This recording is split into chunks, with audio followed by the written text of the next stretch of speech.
All over ৱৰ্ল্ডত transaction কৰিবৰ কাৰণে কি আহিলে ক্ৰিপ্ট'কাৰেঞ্চি বিটকইন।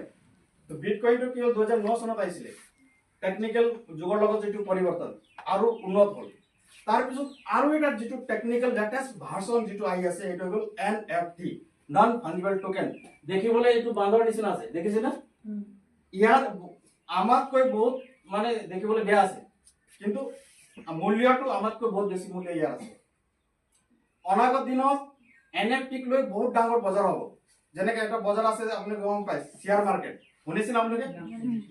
শ্বেয়াৰ মাৰ্কেট বহুত ডাঙৰ বজাৰ হয়, বহুত মানুহে শ্বেয়াৰ মাৰ্কেটত কাম কৰে আজি ডেটত, আৰু যিসকলৰ নলেজ আছে বহুত টকা উপাৰ্জন কৰে, কিন্তু বহুত নলেজ লাগিব।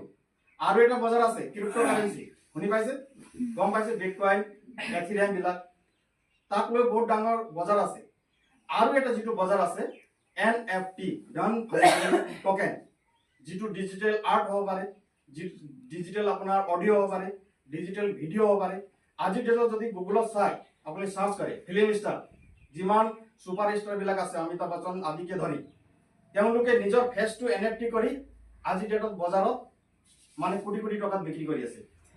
ক্ৰিকেটাৰবিলাক হৈ গ'ল, তেওঁলোকে নিজৰ ইমেজবিলাক NFT বনাই কোটি কোটি টকাত বিক্ৰী কৰিছে। হয়তো আমি বহুতে নাজানিব পাৰি, কিন্তু আমি আজি NFTটো যদি আমি একচেপ্ট নকৰোঁ, গ্ৰহণ নকৰোঁ, কিন্তু অনাগত দিনত আমি মাষ্ট বি এই বস্তু গ্ৰহণ কৰিব লাগিব। কিন্তু ৰাইট টাইমত যিখিনি বস্তুটো আমি কেচ কৰোঁ, তো অনাগত দিনত আমি বহুত কিবা ইয়াৰ পৰা হ'ব পাৰিম। যেনেকৈ 2009 চনত বিটকইন আহিছিলে, আমি শুনিছিলোঁ, বহুত মানুহে শুনাও নাই, কিন্তু যিসকল মানুহে শুনিছিলে তেওঁলোকে যেতিয়া ইগনোৰ কৰিলে, আজিৰ ডেটত এটা বিটকইনৰ ভেলু গম পায়নে? 1 কোটি টকা চুই গ'ল।